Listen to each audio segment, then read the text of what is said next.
So Avid did a good thing. If you're not familiar, I did a video recently, and whether or not that video had any impact on Avid's decision or not, I have no idea. You know, I'm not, I don't think for 1 second that some little guy like me sitting in his project studio in Central Florida is going to have an impact on a major company like Avid. But I did happen to bring it up, and maybe somebody there watched, maybe not. I don't know, but however it worked out, they ended up doing the right thing. And so you're asking yourself, what is it that Avid did? And so if you're not familiar with it, and and there should be something up there right now that's kind of at least a picture of the video that I did, I encourage you to go back and watch that. That will bring some perspective to what we're talking about right now. But if you've heard of Pro Tools Carbon, which is a new interface they came out with last fall that has DSP processing built into it, much like you see with Universal Audio's Apollo units.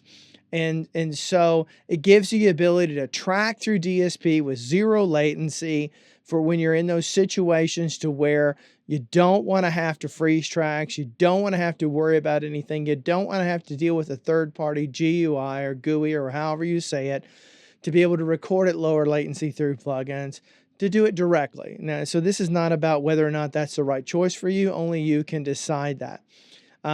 But what happened was they originally launched it and it enabled you to be able to utilize HDX style processing with their native version of Pro Tools. That's the non-HD or non-Ultimate like they call it today. And so that was a brand new departure for Avid. They'd never done anything like that before.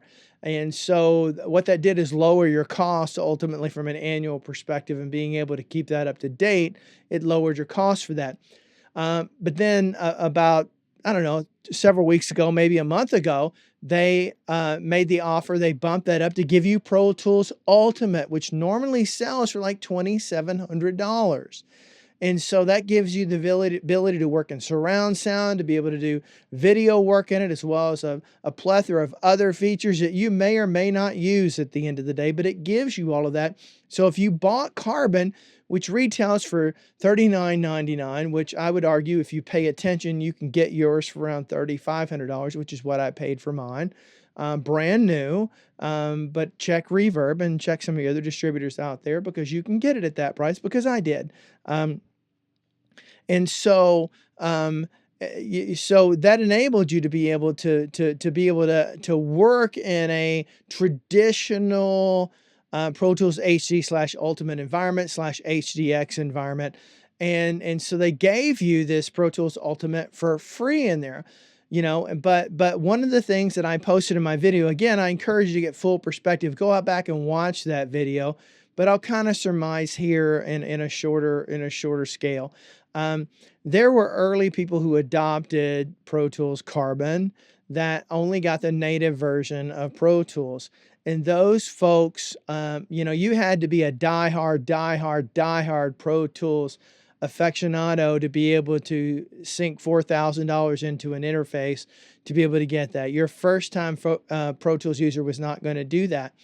And so, I kind of felt like, maybe Avid should reconsider that. They're giving away Pro Tools Ultimate now with Carbon. Maybe considering that this hasn't been out that long, maybe they should go back and give Pro Tools Ultimate to those earlier adopters, because it's going to be next to impossible once you offer Pro Tools Ultimate with Carbon not to continue that. They may try it, but they'll soon find out that that's not going to work. Once you give that type of benefit, you simply can't take it away. And so I'd read on Avid's DUC, which is their online forum, where some people were not happy about the fact that, hey, they invested all this money. Come on, Avid, do the right thing. Give us Ultimate like you're giving it to everyone else. And so originally it seemed like Avid was not open to that idea. I did my video as well as other people posting their frustrations on the DUC.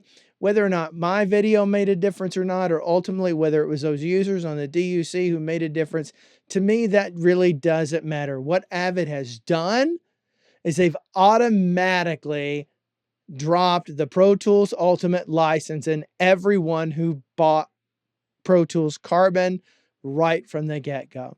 So, is this a good sign? To me, it is.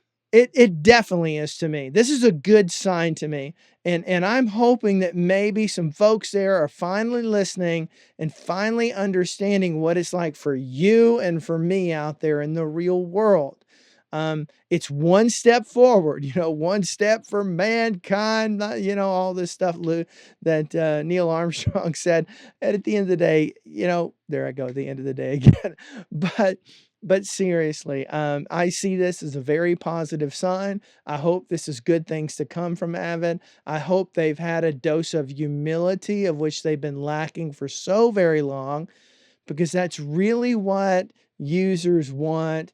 And those users who left Avid for whatever reason over the years, it was a complete and utter lack of humility. And I think the fact that they're doing this now, they're not celebrating it, they're not broadcasting it to the world. It's guys like me and a few other people out there that are telling you guys about this, I also see as a good sign. And so I hope they're listening. I hope they're willing to continue down this path. And because if they have, I'll be honest with you, if they have a chance of continuing success going forward, it's going to require this type of thinking. And so I want to be positive. I think anybody who's watched this channel knows I've been a longtime Pro Tools user for multi-decades. And I understand why people have left it, and I understand why people are frustrated with it, and I don't disagree with any of you on it. But it's a tool that I use, just like when I go grab a wrench or a screwdriver or a drill or whatever out of my tool chest in my garage. That's a tool I use to get a job done. So I'm going to go for the tool that I find the most comfortable using. And for me and many others, that's Pro Tools. And so it's not the only tool in the shed. It's not the only tool in the toolbox, but it's the one that I've continued to reach for time and time again. And I know I'm not alone in this. So I see this as a good sign. Let's see what happens after this. Let's see if they do other good signs like this, other ways forward. I think anybody that's watched my channel knows that I've been very, very, very critical of Avid, but I've also been very encouraging of Avid. And I want them to continue with the right path forward, and let's hope they do so. So thank you for watching. Again, like I said before, if you like the things I talk about on this channel, I please ask you, take the time, just hit those few buttons down there. It doesn't take much of your time, but it makes a difference in my world.